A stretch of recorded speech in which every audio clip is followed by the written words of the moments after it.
Okay, so yesterday you guys saw that I made a video of me trying to contact Deanne Hoffman. It looks like I was blocked, as far as I can tell. That was on Monday, the 23rd of October. It's now Wednesday, the 25th, a little bit after 11 o'clock a.m. I still don't have any replies back, but on the 23rd, after I had made that video, I sent out an email. Well, before or after I made that video, around about that time. When I saw that when I thought that I was getting the idea that I was being blocked, I made that video. I sent out an email to all of the board members and the mayor, right, Joyce Ragle. So anyway, this is a copy of what I sent to them, and you can see I sent this to all those addresses. I screwed up on two of the addresses, Rob Rushin and Chris Connor, and they bounced, but I corrected that, so I sent it again. But anyway, the reason why I wanted to, the reason why I wanted to contact Deanne was, I wanted to know, why couldn't we just use these mailing labels that she came up with as surveys, and just why waste everyone's time and just mail out the survey. You've got an official sort of a ballot right there, with the mailing label on it, and a printed up postcard. You can't fake that. They were complaining about copies of surveys and blah blah blah last time, which is their reason for their excuse. Excuse me. They made the excuse that they were tainted because they were copies, but they had people's names on them. They didn't have signatures. They should have asked for signatures. They had a date. If I changed my mind, couldn't I turn in another one with a new date on it? Nobody specified anything. They didn't know what they were doing, So basically, they just blamed other people. They never took responsibility for themselves.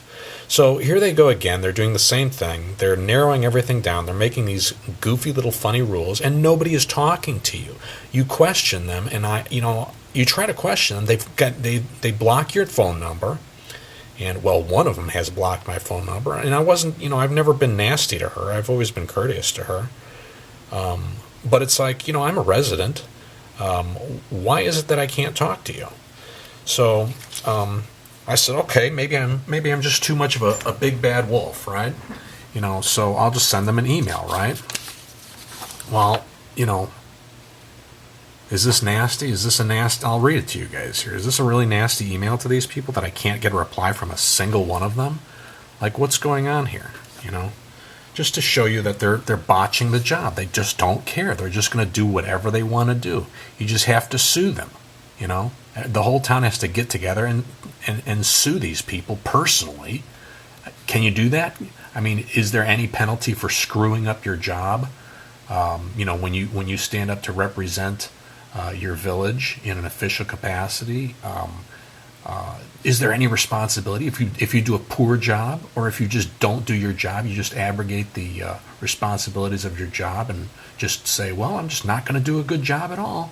I can just do it any which way I please, and I just can't be held accountable for anything that I do. Don't these people feel ashamed, a little guilty? I signed up for this to do a good job to help my community, but when you don't want to answer residents, maybe because you don't like them or whatever, you still owe an answer. You're still my representative. You're still representing. I still own a share in your town. I still own a share. I still have a voice. You can't just shut me out because you don't like me or you think I'm mean and nasty. You don't have that option. You're conducting official business. So this is just a record of the type of treatment that they, if they don't like you, they just decide to ignore you. Or are they really this busy or something that nobody can field a reply? Nothing? Quick reply? Nothing? Just a quick email. Hey, Steve, we're considering you. Sorry it's taking so long. We'll get you an answer. We're discussing this. But anyway, so I'll read this to you. Hello, Pasodum Village Board. I'm disappointed that city septic sewer project surveys will not be mailed to property owners. Mailing a survey to each property owner, now that Deanne has an efficient and proper list and mailing label, is the best way to notify and also hear back from owners. Next paragraph. At the study session, Deanne indicated that she had organized and compiled an efficient mailing label which contains the parcel PIN numbers, owner's name, and all other pertinent data to personally identify and characterize each parcel. The board now has a list and can check off each and every postcard they receive back. If a signature is captured on the card and a phone number to verify reply is present, this looks to be a taint-proof and accurate survey of town opinion. Agreed? A quick callback from a trustee would verify the legitimacy of the survey you'd receive. What do you think? So what I was saying is, like, they can get back all these surveys, and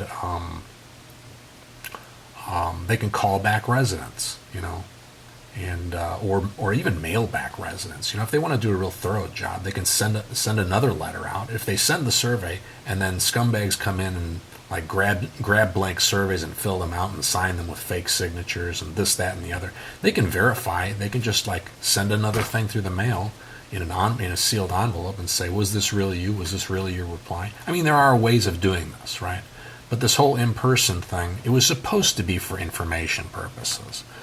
I'm willing to bet that they're going to botch this. I mean, if they don't like the results, we saw what they did the first time. If they don't like the results, and I can attest to you that, Joyce has selective hearing. When I mentioned that, adding this citywide septic system increases your property value, she says, yeah, that's right. It increases your property value. She heard that. But the point that I was making was that it increases your property value to the tax assessor, so they can now tax you more. So not only are you going to pay a minimum of $1,200 more per year, okay, that's their $100 a month. Not only are you going to pay that minimum of $1,200 a year, I say that's going to go up because the hookups and this, that, and the other, that stuff will be dropped when the construction costs go overrun and over budget. And not only are you going to pay more just for this silly project and all of the construction costs, you're going to pay more for the utility. That could run up to $100 in itself, worst case scenario, or down the road in the future. I've got some evidence here that I'll show you guys that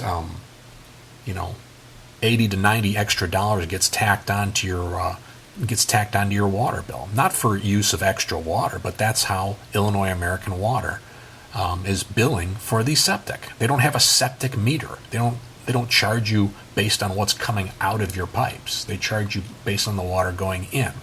So if you're going to wash your car, you're paying for that. That's going into the gravel, but you're still paying for septic on that. So anyway, let's continue here. Next paragraph. I would like to know why Deanne's label cannot be used and affixed to a survey postcard with yes, no check boxes on it. If this is returned by U.S. mail or by ballot drop box, this would be easier for residents and more convenient. A village board concerned with getting as many opinions from as many prop owners is one who's carrying out its duties most faithfully. Don't you guys agree with that? Next paragraph.